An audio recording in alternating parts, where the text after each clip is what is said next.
ሰዎች የምንሰራው ስራ የሚመቻችሁ ከሆነና በምላሹ ደግሞ እናንተኛም በትንሹ ማገዝ ከፈለጋችሁ ቻናላችንን ሰብስክራይብ፣ ይሄን ቪዲዮ ደግሞ ላይክ አድርጉት። አንድ ለፒኤስጂ የአውሮፓ ቻምፒየንስ ሊግን አርሰናልን በማሸነፍ ድጋሚ ባክ ቱ ባክ እንግዲህ ከፍ አድርጎ ወስሟል ማለት ነው። አረ ምን አይነት አውሬ ክለብ ነው ግን ፒኤስጂ ከምሬ ነው የምላችሁ። ግን አሳዘነኝ ማጋሌሽ እግዚአብሔርን አሳዘነኝ። ግን ያው አሳዛኝ ተሸናፊ ነው ማለት ይቻላል። አርሰናል ፔናልቲ ደርሰው ነው እንግዲህ የተሸነፉት ማለት ነው። ምንም ማድረግ አይቻልም። እንግዲህ ያው በፕሪሚየር ሊጓ መጥናናት ነው አርሰናል ፋሚሊ ማለት ነው። ግን ይሄ ክለብ እግዚአብሔርን የዓለማችን ምርጡ ክለብ በአሁኑ ሰዓት ፒኤስጂ ነው። ቃላቴል ግን አርሰናሎችም እዚህ ስለደረሱ ምስጋና ይገባቸዋል። ከእንግሊዝ ክለብ አኮርተውናል። ያው እዚህ ምንም ቢሸነፉም እዚህ የደረሱት እነሱ ናቸውና ክብር መስጠት አለብን ማለት ነው። ብቻ ግን ይህ ሁሉ ተጫዋች ቀይሮ እነ ዴምቤሌን እነ ክቫራትስኬሊያ አልተጠበቀም ፒኤስጂ በፔናልቲ ያሸንፋል ተብሎ ከምሬ ነው የምላችሁ። ብቻ ግን ይሄ ክለብ ኧረ በስመ አብ ፒኤስጂ ቃላቴል አንድ ለፒኤስጂ የአውሮፓ ቻምፒየንስ ሊግን አርሰናልን በማሸነፍ ድጋሚ ባክ ቱ ባክ እንግዲህ ከፍ አድርጎ ወስሟል ማለት ነው። አረ ምን አይነት አውሬ ክለብ ነው ግን ፒኤስጂ ከምሬ ነው የምላችሁ። ግን አሳዘነኝ ማጋሌሽ እግዚአብሔርን አሳዘነኝ። ግን ያው አሳዛኝ ተሸናፊ ነው ማለት ይቻላል። አርሰናል ፔናልቲ ደርሰው ነው እንግዲህ የተሸነፉት ማለት ነው። ምንም ማድረግ አይቻልም። እንግዲህ ያው በፕሪሚየር ሊጓ መጥናናት ነው አርሰናል ፋሚሊ ማለት ነው። ግን ይሄ ክለብ እግዚአብሔርን የዓለማችን ምርጡ ክለብ በአሁኑ ሰዓት ፒኤስጂ ነው። ቃላቴል ግን አርሰናሎችም እዚህ ስለደረሱ ምስጋና ይገባቸዋል። ከእንግሊዝ ክለብ አኮርተውናል። ያው እዚህ ምንም ቢሸነፉም እዚህ የደረሱት እነሱ ናቸውና ክብር መስጠት አለብን ማለት ነው። ብቻ ግን ይህ ሁሉ ተጫዋች ቀይሮ እነ ዴምቤሌን እነ ክቫራትስኬሊያ አልተጠበቀም ፒኤስጂ በፔናልቲ ያሸንፋል ተብሎ ከምሬ ነው የምላችሁ። ብቻ ግን ይሄ ክለብ ኧረ በስመ አብ ፒኤስጂ ቃላቴል ጨዋታው አለቀም። ፒኤስጂ የአውሮፓ ሻምፒዮንስ ሊግ ዋንጫ ማሸነፍ ችሏል። እጅግ በሚያሳዝን ሁኔታ አርሰናል የዘንድሮውን ሻምፒዮንስ ሊግ ዋንጫ ማሸነፍ አልቻለም። እጅግ በጣም ተጋድሎና ትንቅንቅ በተሞላበት ጨዋታም አርሰናል እስከ መጨረሻዋ ደቂቃ ድረስ መጋደል ቢችልም ዋንጫውን ማሸነፍ አልቻለም። በርካቶች ግምት እንደሰጡት ፒኤስጂ በስተመጨረሻም ዋንጫውን ማሸነፍ ችሏል። የሚደብረን ምናምን መስሏችሁ ነው? ስቲል እኮ የአር ዘ ሻምፒዮን ኦፍ ኢንግላንድ አንድሽ መተሽ እንዳትንጫጭ አንድሽ ማለት ነው እቺ ጭራሽ ከአርሰናል ጋር በዚህ አደውሉብኝ ስልኬ ላይ እየገባችሁ አታቋርጡኝ። ከአርሰናል ጋር ማንሽም ልትፎካከሪያችን ቢያንስኛ ሻምፒዮንስ ሊግ ተሰናበትን ብለን ነው አይደለ ያለቀስነው። ፍጻሜ ፒኤስጂ በዳኛ በላብን ብለን አንቺ ባለፈው ለታ ሻምፒዮንስ ሊግ ገባን ብለሽ ስትጨፍሪ ችግር የለውም እንኳን ወጣ እንደውም እሺ ትክክለኛ ቀጣይ ዓመት ምድላል እንኳን ዋናው ፕሪሚየር ሊግ በላ እንኳን የዋንጫው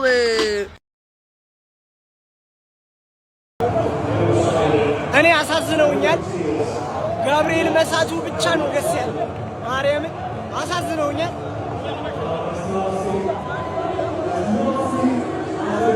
ያሳዝናል። ጋብሪኤል ግን ሳተ ደስ ይላል። ካላንድ ጋር ሰጣገው ውስጥ አትግባ።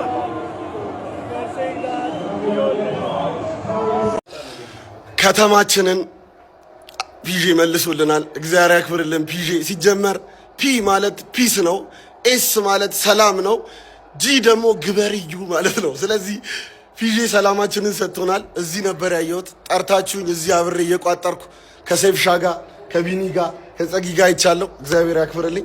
ይመቻችሁ። መልካም ምሽት።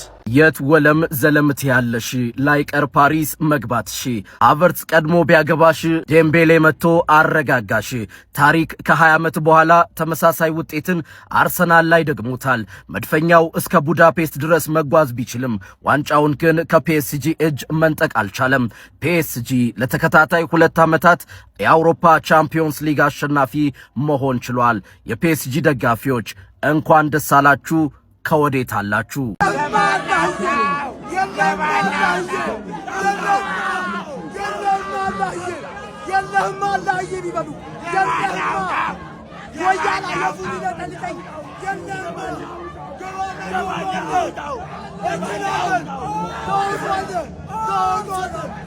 አርሰናል የአውሮፓ ሻምፒዮንስ ሊግን በሉዊስ ኤንሪኬው ፓሪስ ሴን ዠርሜን ተነጥቋል። የሚገርም ትንቅንቅን በተመለከትንበት ጨዋታ ላይ መድፈኞቹ አርሰናሎች በካይ ሃቨርትዝ 6ኛው ደቂቃ ላይ የሚገርም ከታይት አንግል ፊኒሺንግ አስመልክቶን 1-0 ቀዳሚ መሆን ችሎ ነበር። ታዲያ ፈርስት ሃፍ የሚገርም መከላከል ነበራቸው። ከዛ በኋላ ሰከንድ ሃፍ ላይ ፓሪስ ሴን ዠርሜኖች በኡስማን ዴምቤሌ አማካኝነት በፔናልቲ ያገኙትን ጎል በማስቆጠርም እንግዲህ አንድ አቻ ጨዋታውን በማድረግ ወደ ኤክስትራ ታይም አምርቶ ነበር። ጨዋታው በኤክስትራ ታይም ምንም ጎል አልተቆጠረም ነበር። ከዛ በኋላ በፔናልቲ ሹታውት እንግዲህ ጨዋታውን ፓሪስ ሴን ዠርሜኖች 4-3 በሆነ ውጤት ማሸነፍ ችሏል። በአርሰናል በኩል ኢዜና ጋብሪኤል ማጋሊሽ የመሳሰሉት ተጫዋቾች ፔናልቲዎችን ማምከን የቻሉ ተጫዋቾች ሲሆኑ በፓሪስ ሴን ዠርሜን በኩል ፔናልቲ ያመከነው ብቸኛው ተጫዋች ኑኖ ሜንዴሽ ሆኗል ማለት ነው። በጨዋታው ላይም እንግዲህ በፔናልቲ 4-3 ፓሪስ ሴን ዠርሜን በማሸነፍ የአውሮፓ ሻምፒዮንስ ሊግ ለሁለተኛ ተከታታይ አመት የግላቸው በማድረግ እንግዲህ በታሪካቸው ሁለተኛ የአውሮፓ ሻምፒዮንስ ሊግ ዋንጫቸውን ከአሰልጣኝ ሉዊስ ኤንሪኬ ጋር ማሳካት ችሏል ማለት ነው። መድፈኞቹ አርሰናሎች በአንጻራቸው ከ6 በኋላ ሌላ የፍጻሜ የአውሮፓ ሻምፒዮንስ ሊግ ጨዋታን እንግዲህ ሲነጠቁ ተመልክተናል ከባርሴሎና በኋላ በፓሪስ ሴን ዠርሜን ማለት ነው። ለማንኛውም እናንተ ስለ ጨዋታ ምን ትላላችሁ? ሐሳባችሁን አጋሩኝ። የፕላስ ምልክቱን መጫን እንዳትረሱ። የሌባ ሊግ ሰማዩን ዳኛ ከፒኤስጂ ጋር ፈጣሪ ከኛ ጋር ነው። እስካሁን ድረስ ነው ወይ አባቴ አንተ ዳኛ የኛ ፔናልቲስ አንተ ሌባ አረብ ምን ያማረ ዳኛው የአብዬን ዘመድ ነው የተባለው። ዳኛው የአብይ 15 ደቂቃ ይቀረናል። ከዛ ላ ፔናልቲ 15 ደቂቃ ወጥር መድበኛው ወጥር ደብል ቻምፕ ነው የምንሆነው። ደብል ቻምፕ ዳኛው ደግሞ ኬት አባቱን ያመጡብን? ኬት ነው የመጣው? እንዴ ምንድነው የሚፈልገው ከዚህ በላይ? ለምንድነው ፔናልቲውን የማይሰጠን? እንዴ እኛውን ከዚህ ባሰ ፋውል ተሰርቶ ነው በማስኩዌራ ነው። አረ ተቃጠሉ። እኛ በቃ በአውሮፓ መድረክ በሙሉ በዳኝ አቃጥለው ሊደፉን ነው። እንዴ ጭራሽ ራይስ ማለት ነው ኮምፕሌን ለምን አቀርብክ? ለምን ቅሬታ ታቀርብብኛለህ ብሎ እኮ ነው ቢጫ የሰጠው። እንዴ ቢያንስ እንኳን እዚህ ላይ ያለውን አታይም ዳኛው ምን አይ ወይኔ መቃጠል፣ ወይኔ መንደድ እንወጣዋለን። ግን ይኸውላችሁ ወደድንም ጠላንም እንወጣዋለን። 15 ደቂቃ ትቀረናለች፣ እሷንም እንወጣዋለን። ፔናልቲ ድረስ እንደምንጠረጠር የለኝም።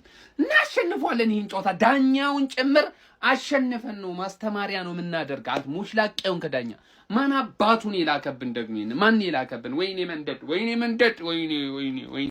ግሎሪ ፒኤስጂ ቀጣይ ዓመት ጠብቁ። ይሄ የወንዶች ውድድር ነው፣ የወንዶች ማለት ነውና አልቅሳውን አባቴ አልቅሳውን በየቤት ገብተህ